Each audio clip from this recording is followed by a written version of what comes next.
Here you go, she's here, with her Welshness for your ears, to read you what you think is nice, whether calm or funny or maybe spice. Her dog by her side calling cooches down, and Poppy, her old cat, curls up all round. In the evening, in the daytime, Welsh Lady reads to you anytime. She'll crack you up, she'll make you cry, you'll be wearing pants that are left undry. She's your very own Welsh Lady, and she's here to make you laugh, make you smile, make you weep, even send you off to sleep. Her family are sheep. Oh, she's Welsh Lady Reads. Yes, she's Welsh Lady Reads. You know you mean so much to her. She tells you in her comments here. She may sometimes struggle, she may fight, but chat is who gives her her might. Just don't cause the dragon flames, as then she's not playing games. In the evening, in the evening, in the daytime, Welsh Lady reads to you anytime. She'll crack you up, she'll make you cry, you'll be wearing pants that are left undry. She's your very own Welsh Lady, and she's here to make you laugh, make you smile, make you weep, even send you off to sleep. Her family are sheep. Oh, she's Welsh Lady Reads. Yes, she's Welsh Lady Reads. You know you mean so much to her. She tells you in her comments here. She may sometimes struggle, she may fight, but chat is who gives her her might. Just don't cause the dragon flames, as then she's not playing games. In the evening, in the evening, in the daytime, Welsh Lady reads to you anytime. She'll crack you up, she'll make you cry, you'll be wearing pants that are left undry. She's your very own Welsh Lady, and she's here to make you laugh, make you smile, make you weep, even send you off to sleep. Her family are sheep. Oh, she's Welsh Lady Reads.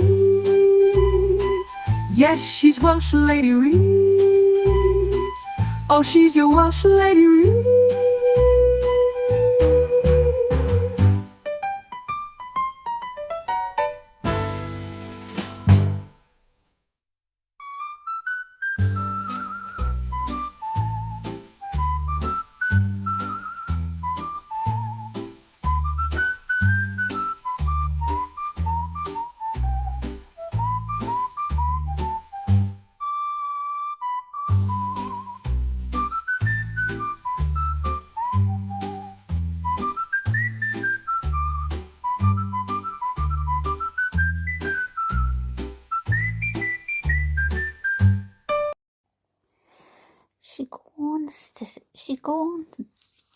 I'll better try that again. Go on. She goes on to say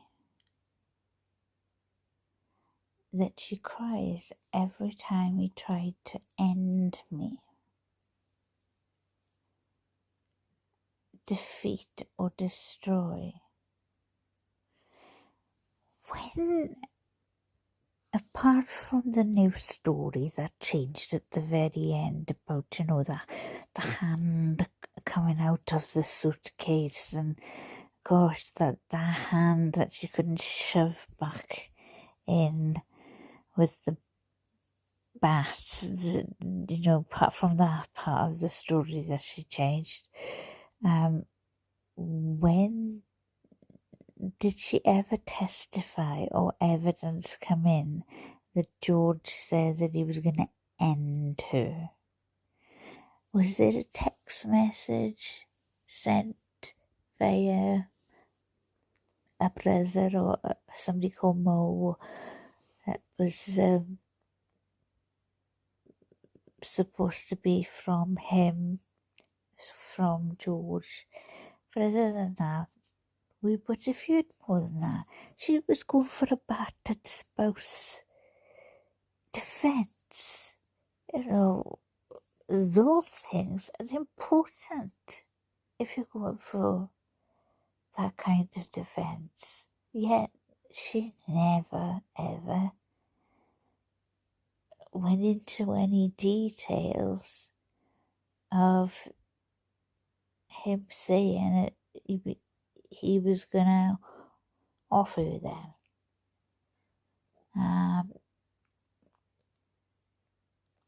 But you know,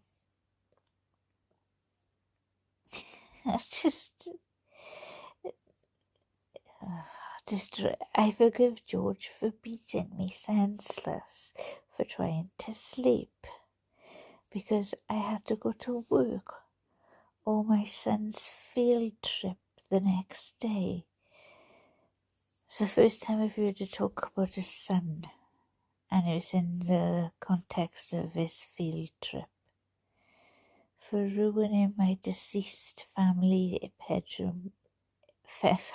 heirlooms, traditions and keepsakes, my son's furniture, another reference to a son, destroying the television we watched together, from wrecking our town home by breaking windows, punching holes in the walls and doors, ramming his entire body into glass doors, kicking in my front and back door over and over and over, for breaking or removing the locks from all the doors and sometimes the knobs altogether, so I had nowhere to feel safe, including the sacred space of my son's room, where he beat me bloody on his bed for terrorizing and threatening my blind,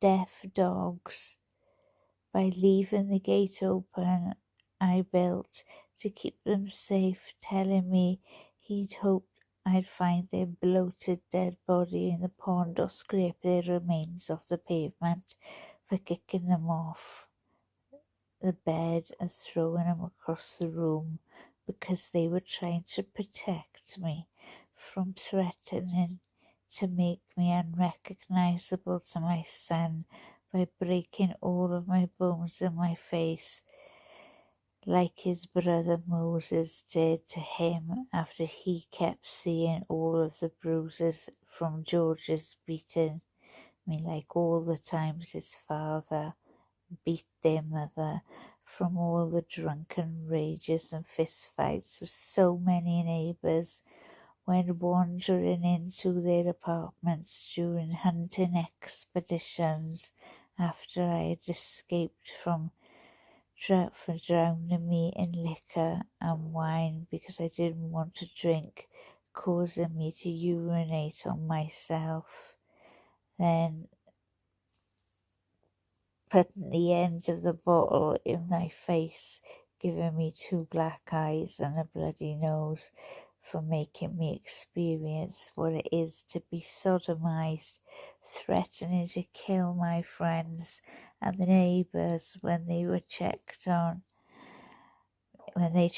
me to make sure I was alive, and in one piece for threatening to burn down our townhouse and set my car on fire because I got a job, for holding me hostage on weekends.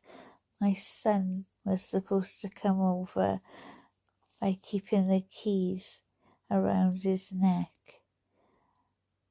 my phone and his crotch, and a butcher knife stuck in the middle of the table as a warning not to ask anything or try to leave, for stabbing me in the leg and not for letting me call 911 for an ambulance or seek help where I nearly bled to death until I concocted a lie to save him from being arrested for destroying my phone with a hammer because my son called me, experiencing ever being arrested after today's prison for beating me almost blind, crushing my exhale lobe for having me experience what it means to see stars, like in the cartoons where a character has a tall lump on their head.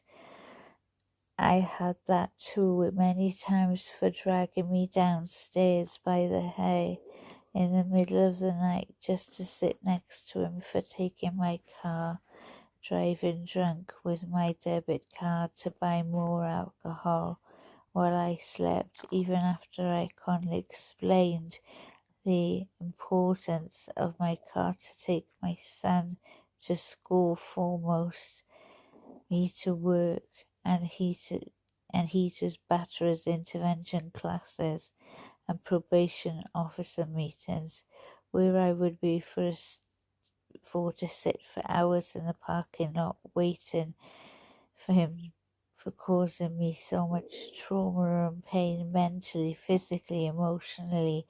I had to be hospitalized more than once for destroying my reputation and integrity, for my M for murder scarlet letter, not letting me feel safe to live, talk to other people, spend time with my son, have a job, friendships, simply go to the bathroom with the door closed, or go to sleep soundly or comfortably.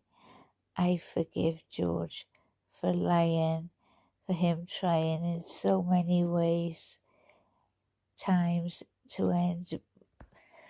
Sorry, chat. There's just so much to say. There's just so much to say. Gonna remember where I am. Right? I'm gonna remember where I am. I'm by the bathroom door closed. So if I forget, shout out. Never know, I might do you. But that was like a sentence without any way of, well, there was no full stops. You know, for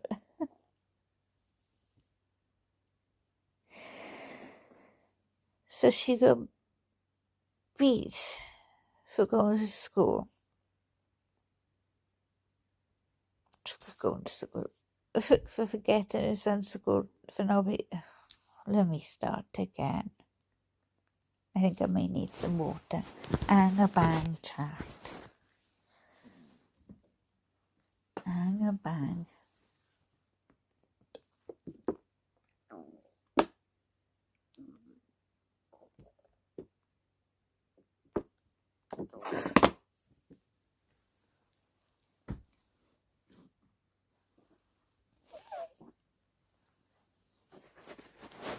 There.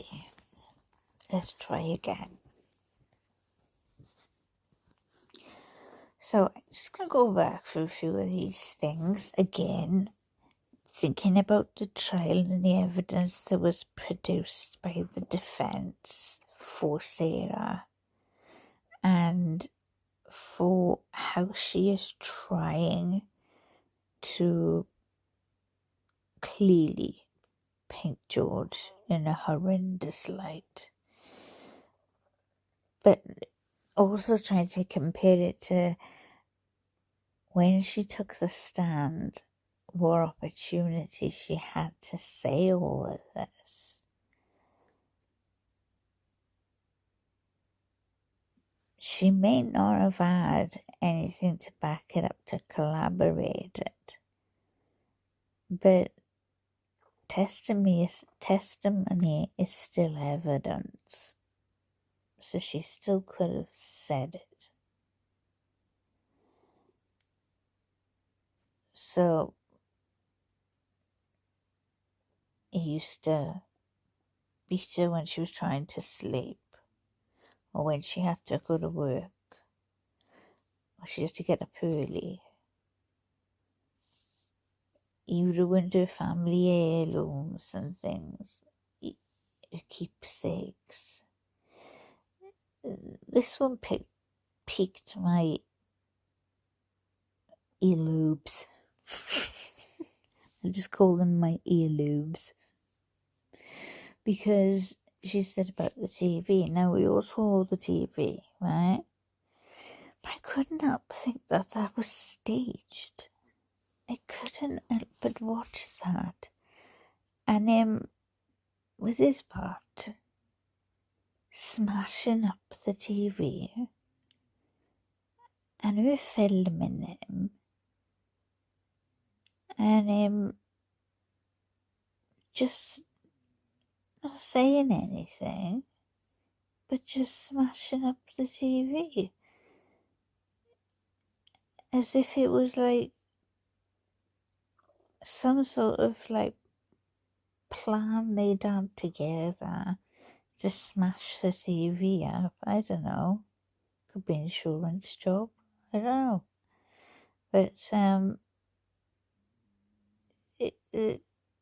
it just didn't seem like, oh my gosh, I'm currently in a situation where I am in a real bad way, and he's got a bat. He's smashing up the TV.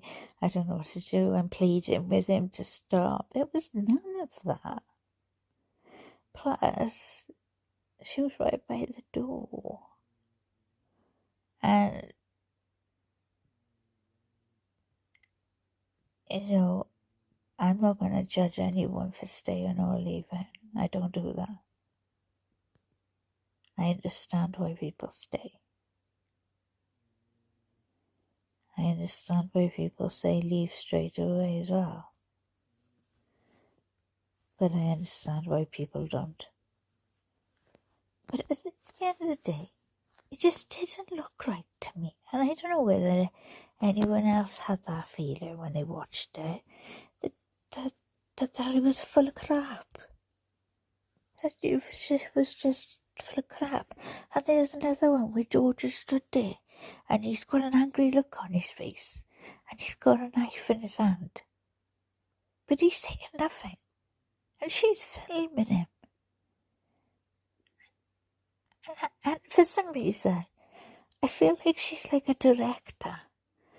George, you know, hold that knife in your hand now, look angry. So I can get a picture of you. And George being maybe under the influence or whatever, just going along with it. I don't know. Maybe I'm wrong. But that's how it felt. Like she was in control of what was going on in that house.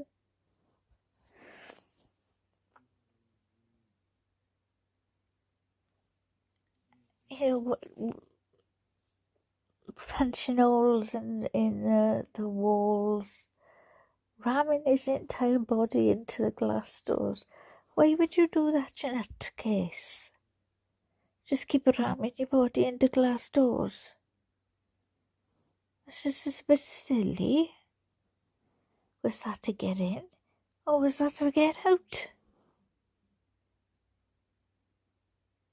Alright, she's just kicking in front and back door.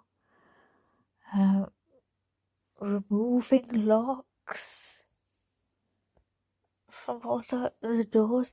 She is the type of person who would, in my opinion, loosen a lock or loosen a knob.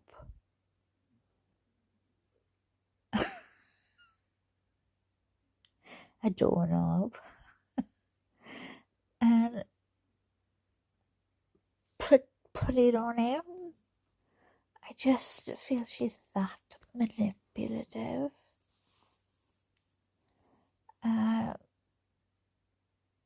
A safe space to be in her son's bedroom when he beat her bloody on the bed. I am sure she can take all these photographs of him, battering the TV and, standing there with a knife, like, just stood there. That she would have had some photograph of a blood-stained in a boy's bedroom. And but she never mentioned any of that. That wasn't mentioned. And the story, according to Sarah, is that he beat her bloody on the bed in his son's room because he was terrorising her blind, let me get it right now, blind and deaf dogs. And he'd leave the gate open, and he would say to her that he would say nasty things. I'd hope they die, basically. But he would go into those horrible details that nobody who is an animal lover wants to even hear.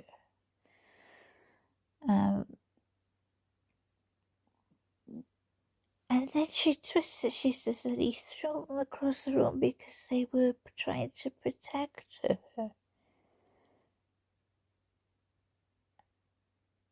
Her blind and deaf dogs were trying to protect her. Now listen, I've recently lost my granddaddy and he was profoundly deaf. I have a profoundly deaf grandmother, his wife, still alive. Went to a party once with a family do and a band there. Got up, started deaf, and then all of a sudden all their deaf friends turned up, so we had the deaf table. It was wrong, so we called it the deaf table. So I met all their friends from, they used to go to deaf school, and brilliant, lot of fun. Every single one of them up dancing. I was like, how can they be dancing? You had the odd one who was dancing, offbeat and a bit quite not with it, but then you get people who are not deaf that do that. And then, these others who were like really getting into the music and singing and whatever. How was my deaf family up there? Dancing, singing. How do they know what to sing? How do they know when to move? It's all to do with vibrations.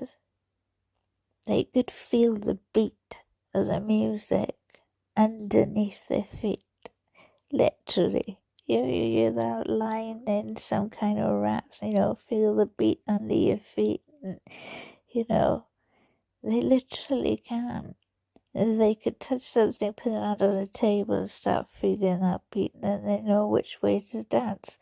It's a wonderful thing to see.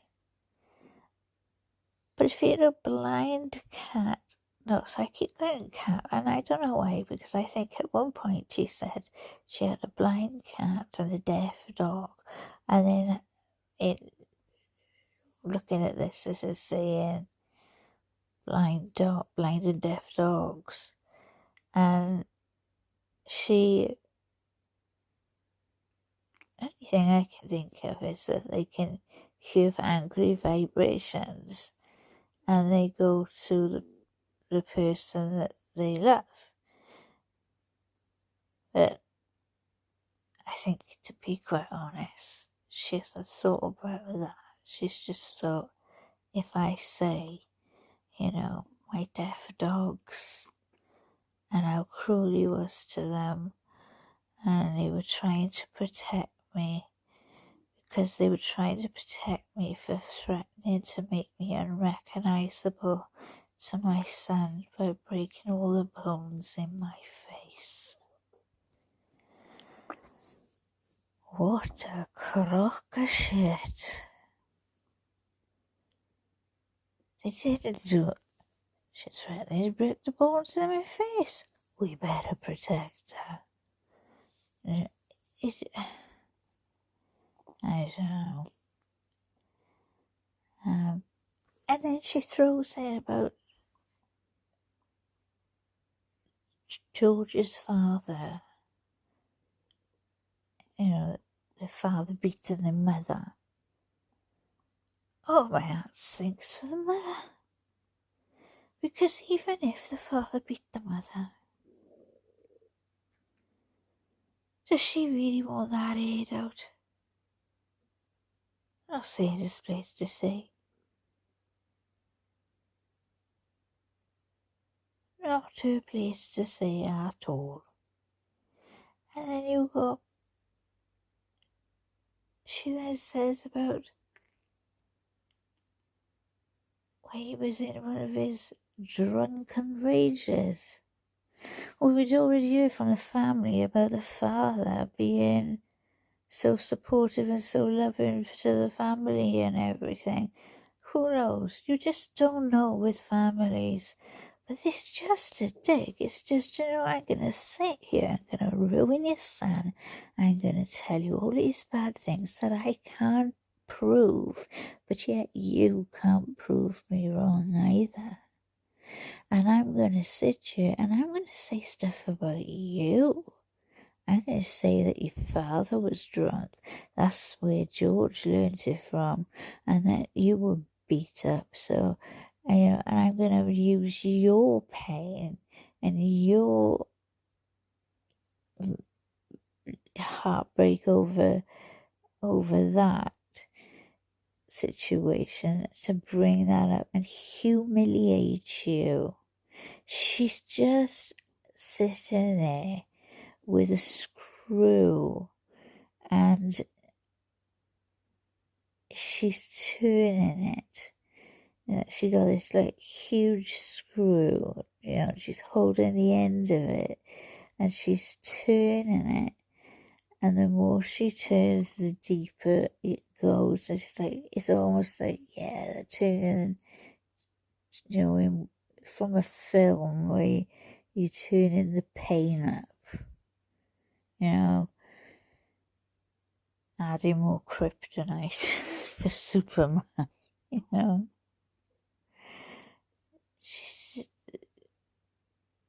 This is how deep she thinks that she's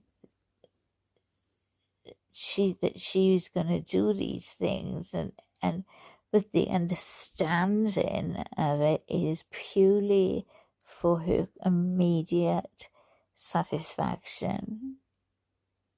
So she's satisfied straight away that she said something nasty about George's family, and she gets that pleasure from that satisfaction, but afterwards doesn't realise the immense hurt that she's caused by saying those things. Fights with the neighbours. Well, where were the neighbours as witnesses to come in and say, apart from the ones that said that they heard the suitcase banging down the wall? So, my personal thing is that he was in that suitcase when he went down the stairs. But, I have to go by what was shown by the evidence. It's crazy. But where's the other neighbours, who used to check on her to make sure she was still alive? And in one piece, where he threatened to burn the house down, holding her hostage. on, by the way, only on the weekends. Yeah, when she was due to have her son. She didn't want to have her son. She wanted to drink with George, and that's what she wanted to do. She didn't want to parent or be a mother. So it's rather than that, it's to say that George is holding me hostage. Oh my gosh. By keeping the keys around his neck, and we saw in the video that there was a chain around his neck, and I don't know whether there was keys or something around his neck. Maybe he did. Maybe he just liked to know where his belongings were, because he'd lose them. Who knows? Uh,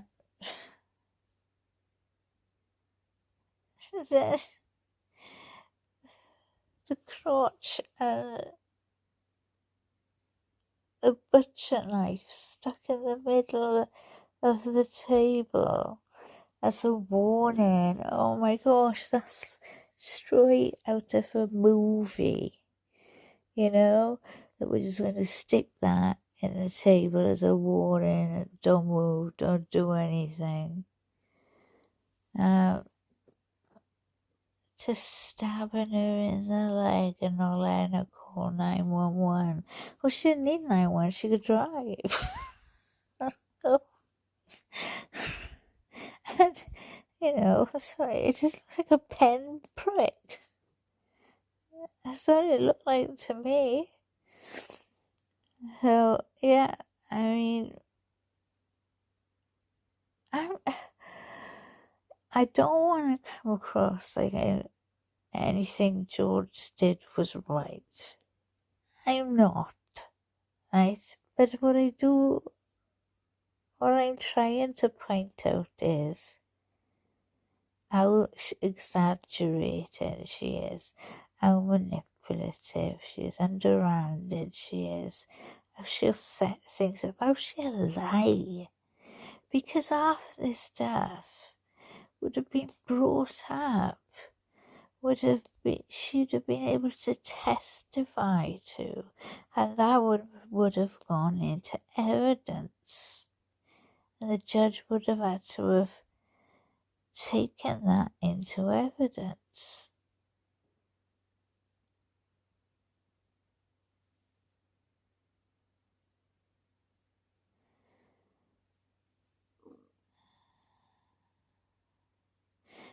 And when she starts talking about cartoon figures, I start just thinking of Roadrunner and George's Roadrunner, and she's at the top, and she's Wild Coyote throwing the big rock over the cliff, trying to catch him every time he goes by. She's that devious. It's like, I'm gonna get you next time. Yeah. She had to mention his batter's intervention classes and his probation because, again, George looks bad. He's the victim here. This isn't victim Sarah. This isn't let's sit you now and talk about how much of a victim Sarah is. This is to do with George. He's the victim here. This is about him. He's passed away. He's no longer living. Because he's died at her hands, zipping him up into a suitcase. I begged her. to let him out.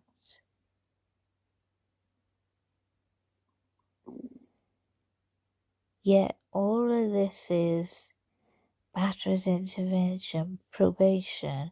Let's make George look as the worst evil man you could possibly make him. Too much. You're just a twat waffle.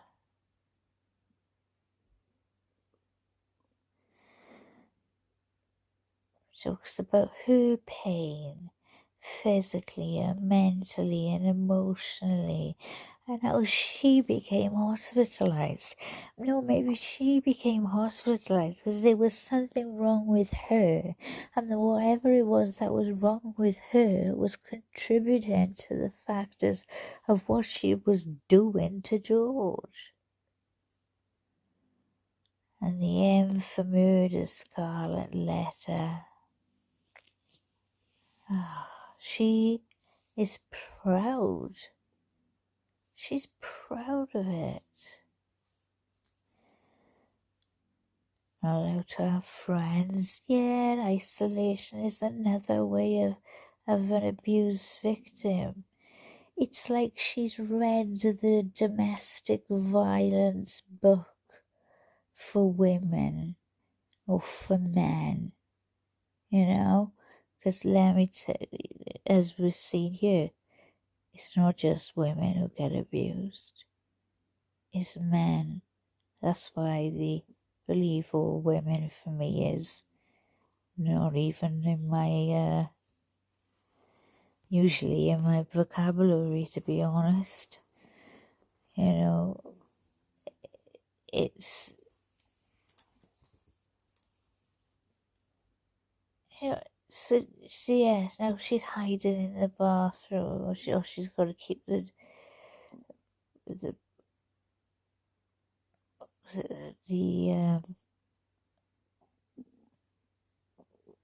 simply go to the bathroom with the door closed, or go set. This is what she wishes for. I forgive George for lying. I wish George could rise up and go, I didn't fucking lie, you stupid bitch. You know,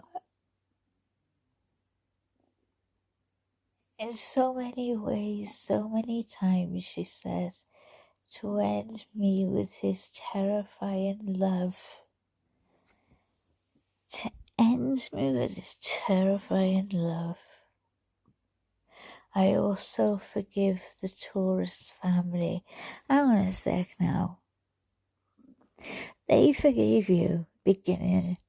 They said, I hate you. They didn't forgive you. They said, I'm sorry, they didn't say I hate you either. They didn't forgive you or hate you. They said, I don't hate you for what you've done. You immediately attacked them. Immediately threw everything at them. Degraded their son even more so than they knew about in terms of what you did to him. And now you've kind of spun your head like the friggin' exorcist. Vomited a little bit, you know. Reverend's in the room with the cross. You know, there's no chance, Reverend. Sorry, love. She's just, no, there's no chance. And she's now spun her head, spewed up and gone, I forgive the Taurus family. His mother and father foremost. Also his two ex-wives. Why the ex-wives in there? Because either the ex-wives were saying to George, she's effing bonkers, love, you need to sort it out to leave her. Or she was so damn jealous of his ex-wives that she was trying to compete and keep up with them, and that sounds more like her her kind of personality to do, is try to compete against them. But she also wanted to let everybody know in the courtroom and on TV, everything, that George had 2 ex-wives. Oh my gosh, what a failure of a man. Who knows who ended those marriages? Who gives a flying toss?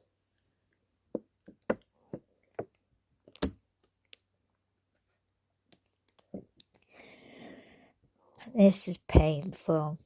And she forgives the daughters, all for knowing who George was and what he was capable of, and has done in the past, his history of violence, where he learned it, than to keep turning a blind eye when she'd ask for help from his siblings, including Fel Torres, who is now on his way to prison for stabbing the mother of the baby in the side of their head, in her head, for everyone who knew what George was doing to me, sometimes how and when, but allowed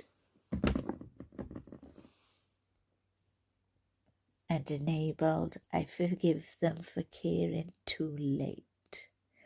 Oh, do you know, backhander, that's why I can just keep saying backhander. You even went after his kids. But then again, it makes sense, because all you've mentioned about your son is his field trip, and you've been beaten with his blood on his blankets, and also where you have pretended to be held hostage so you couldn't see him.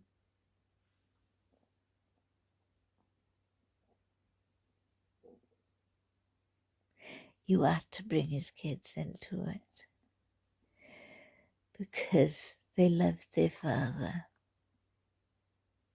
And the only way you knew you could hurt them even more than you'd already done is to bring them in and say, you knew about what he was like, what he's capable of. You never helped me. You never help yourself, Sarah. How about helping your fucking self? You cannot blame everybody else.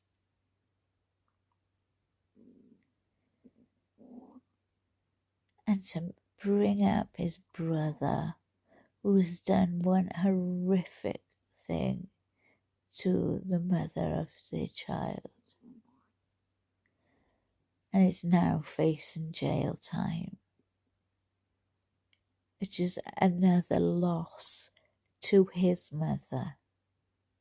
Her one son is dead, her other son is going to prison, but you just had to put that salt in that wound.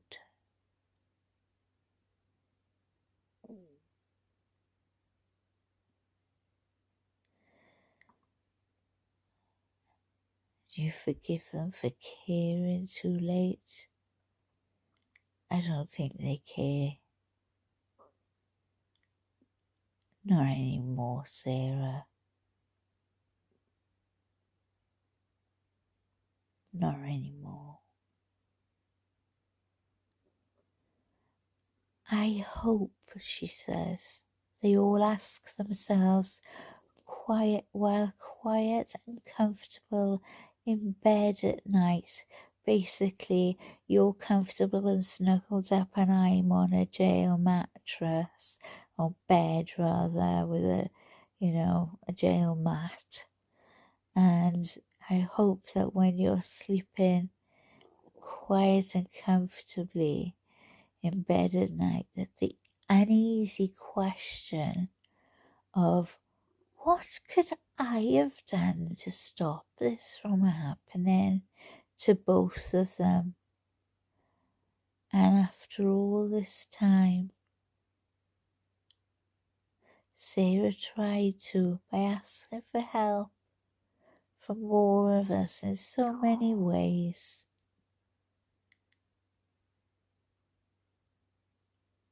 How dare you? You're the one who needs to lie awake at night, asking yourself the question of why did I become a killer? Why did I become so aggressive, so controlling, so manipulative, so disgusting, so disgraceful, so, I gotta say it, stupid. You think you're intelligent and superior, but you're not. You're nothing but scum.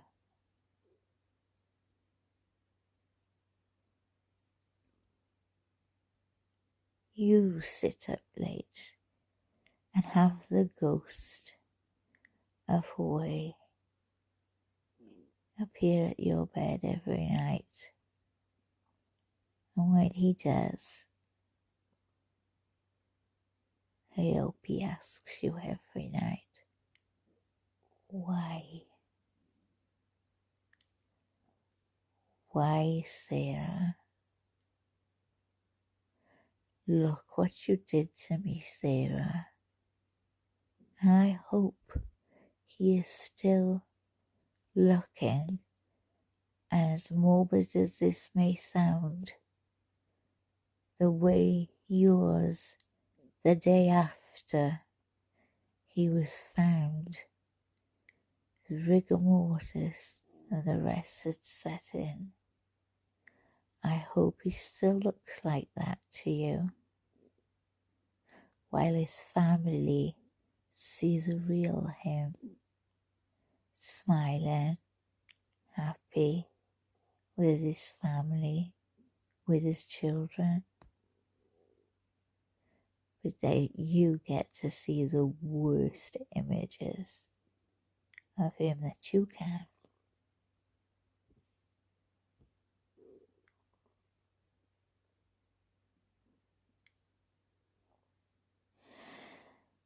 She then changes it on to a different subject.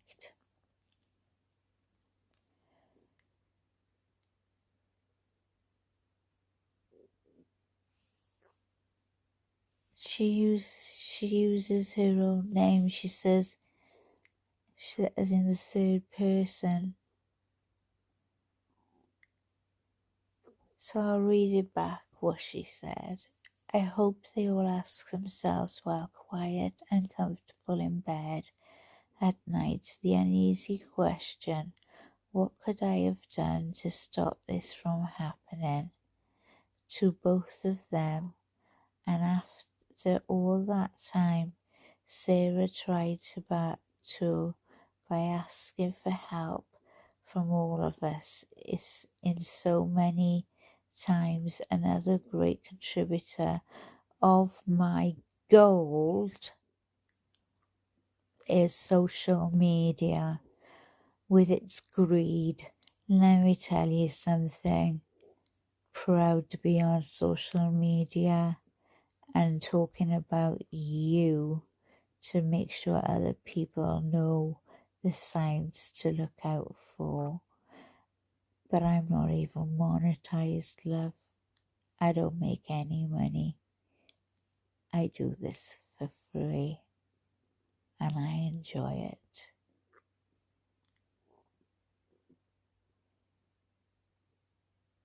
With its greed, insensitivity, deception, obvious exploitation, advantageous game.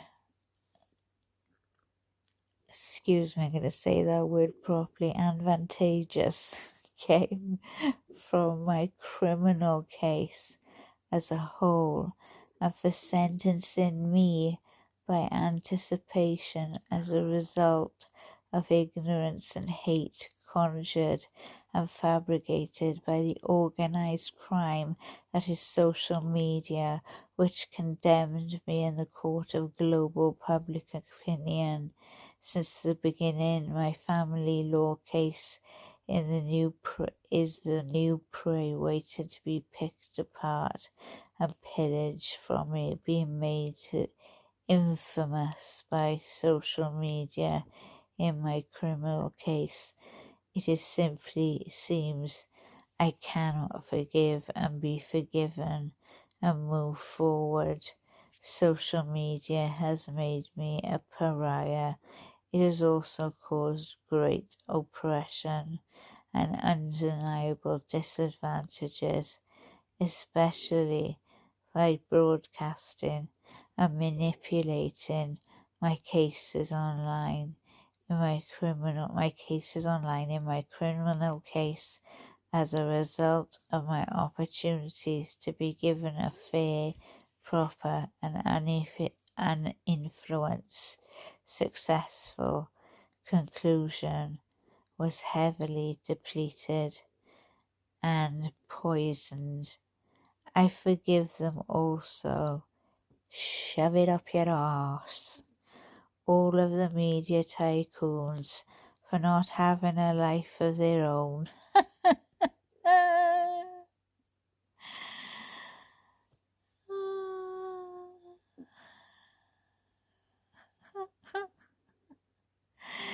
Trying so desperately to make themselves seem so right by making me appear so wrong. We thought you committed murder. We were correct. The end. So wrong. Forgiveness for prejudgment, ridiculous theatrics, lies, making and taking blood money from my other misfortunes, accidents and catastrophes. It's all over their hands. I have no blood on me. None on my hands. In fact, they're very clean. I have a drink of water, and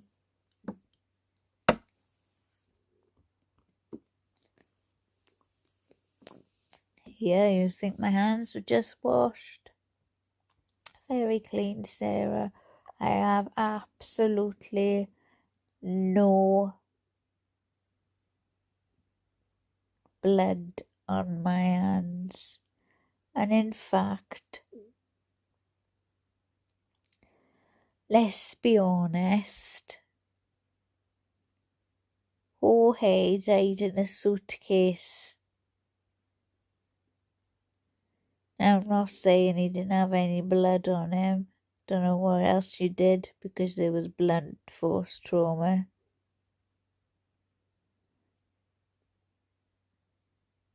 If anyone has blood on their hands, it's you. And you'll never get rid of it. You'll never get rid of it till you come to accept that you were the problem. And in terms of other cases and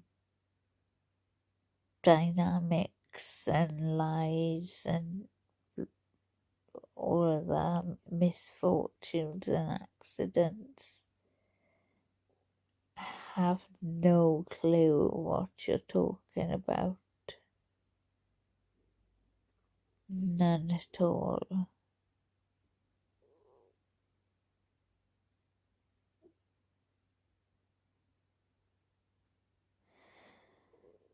My keyboard's quite clear, as well as my phone and my other equipment that I use. Everything's nice and clean. So you don't you worry about that. I mean, you don't got to worry about that anymore. You know, mopping your jail cell floor is, keep your toilet nice and clean and smelling fresh, because I hear they back up a lot, you know, and you could end up in a bunch of toad. And gosh, who would not want to see that happen to you at all, would we now?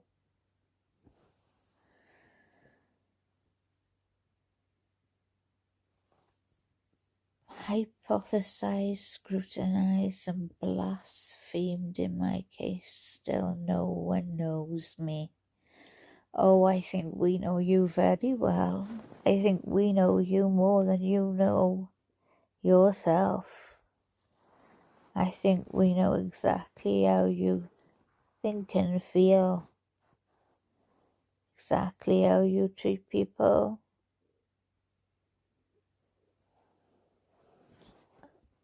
how you move. But you gotta watch you, Sarah. 'Cause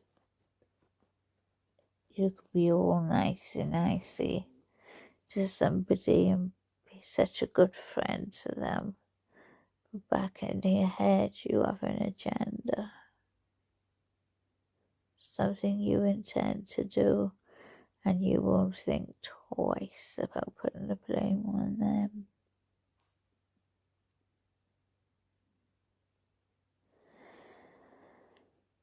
Oh,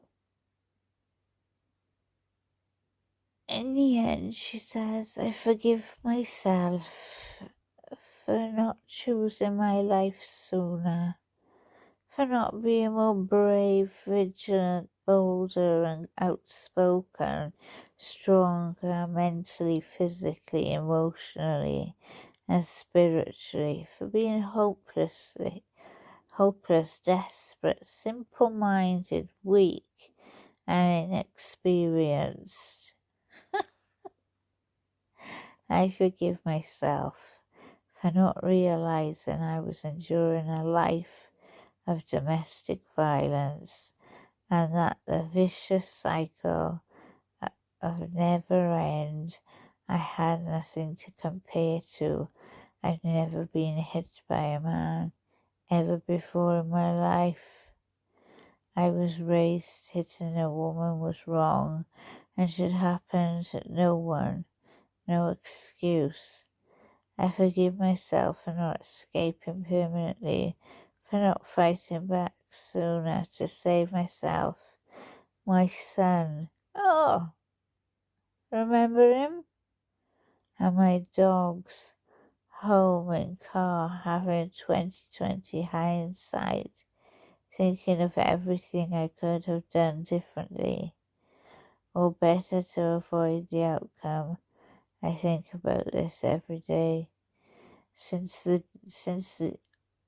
Also, of all the good days we've had together for at least a while, I was constantly in hyperdrive, high alert, and paranoid, making sure I did everything right all the time.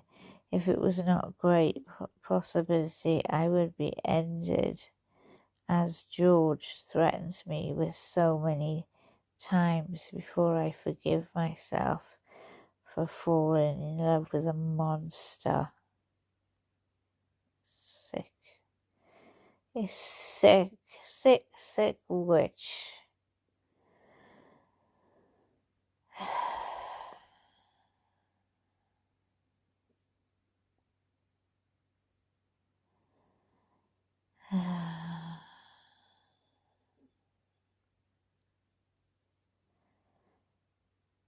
Sorry, Dad.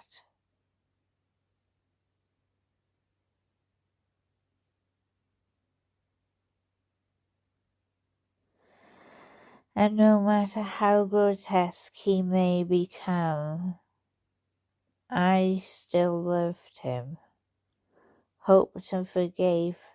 I tried breaking the spell so he wouldn't be a monster, for anyone I saw who he was inside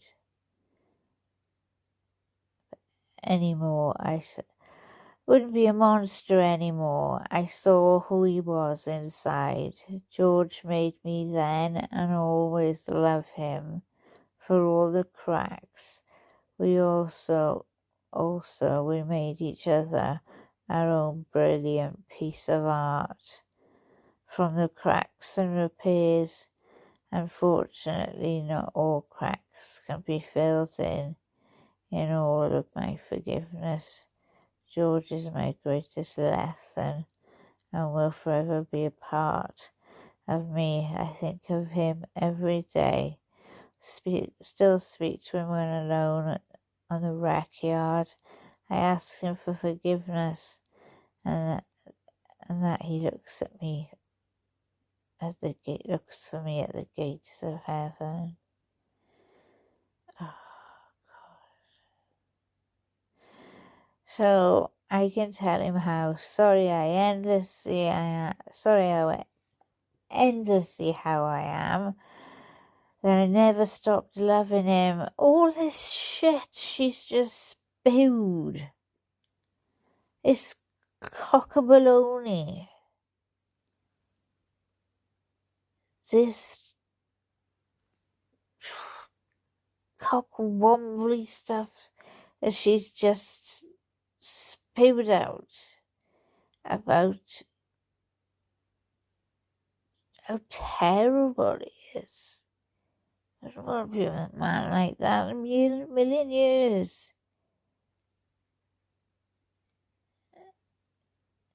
Here she is saying,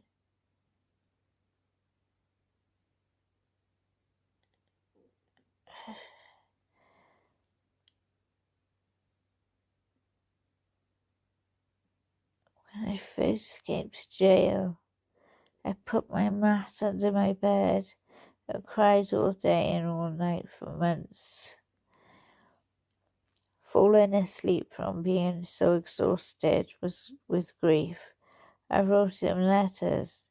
I wrote his family and his daughters apologising and asking for their forgiveness. But due to the fear that my life or sons would be jeopardized, I did not. How the hell would writing his daughters and sisters, his daughters and his family apologizing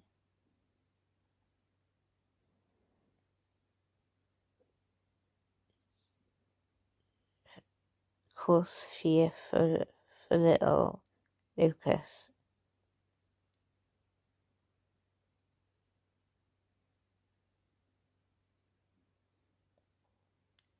No one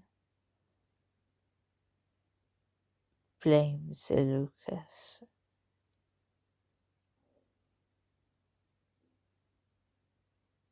He is innocent in everything.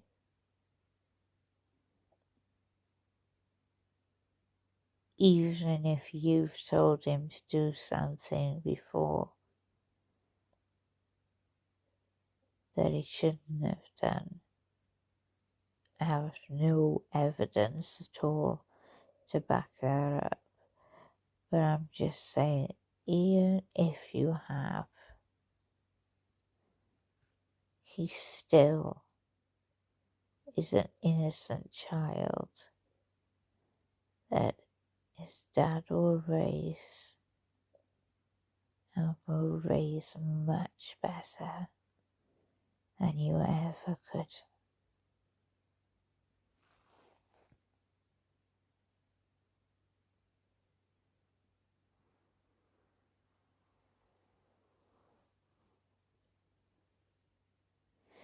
She apologises for not sending them. She said you can't fathom any of their grief. No, I believe that. You can't. You don't understand it because you can't feel empathy. and sadness. Please forgive me, for almost everything reminds me of him. Seeing my stab wound, especially every day, it truly reminds me of all that I really did live through with George.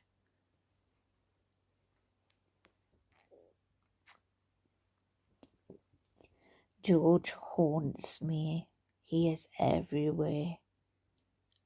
I believe because I do still love him, think of him, and miss his laugh the most. My heart, I know, he is with me. I understand that this tragedy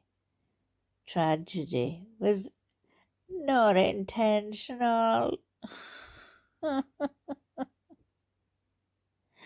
I hope everyone can. His family foremost. I didn't mean for this to happen. Please wholeheartedly know that always I would never forgive me, George, forgive me for Taurus family, forgive me, Judge Krynick, to the entire planet. To the entire planet, please forgive me. I graciously and humbly ask for consideration, for forgiveness to be extended instead of judgment, for reconciliation and restoration, for all of us to move forward. My apology is profuse and ceaseless. Allow me please to brush the muck, wipe the blood off my face. What blood and muck? I fix the cuts in my skin. I ask for understanding in what really happened if I have it wrong. For second chances, repentance and redemption. To advocate for all domestic violence survivors to help overcome, heal and still hope always to make their voice heard, to confidently walk with all of those scars on the outside and the inside, help them not even become a casualty of domestic violence as so many others, to stop the abuse and maltreatment before it's too late. There's always hope you can survive. In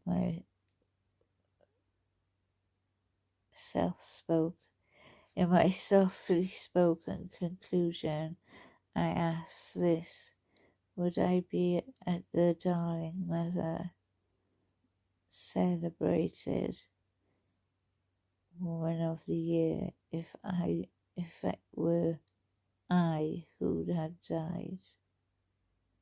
How many daughters, mothers, sisters, aunts, grandmothers, nieces, and friends have been because they did.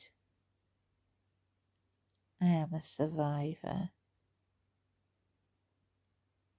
Learn to do good, seek justice, rebuke oppression, defend the fatherless, plead for the widow. Isaiah 1:7, all-encompassing, protect the abused.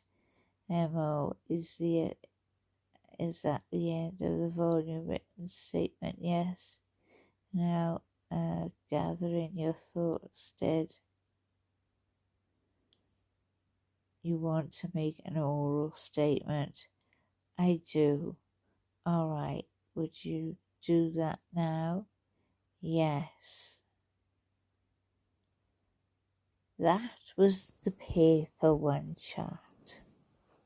That was what she wrote in the paper. She goes on to do her oral statement.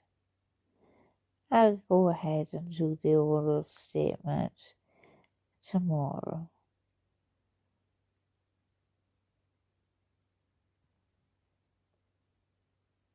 I can't begin to tell you.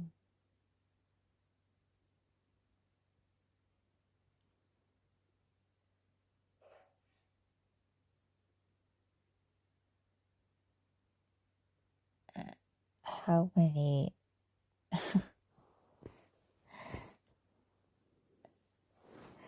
many swear words I wanted to use during that.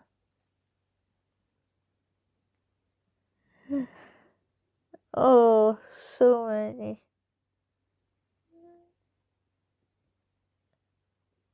But I don't want to be kicked off.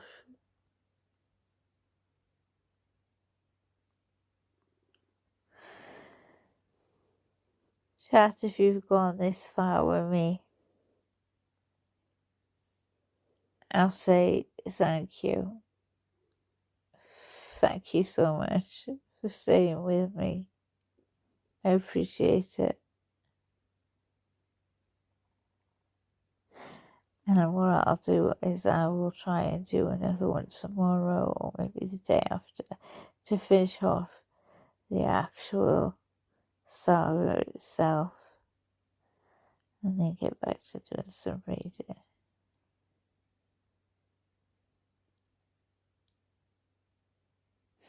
Thanks, chat. Thanks for being here. Love you as always. Hit that like on your way out. Smash it as if it's Sarah Boone's face. That would be nice. Ta-ra!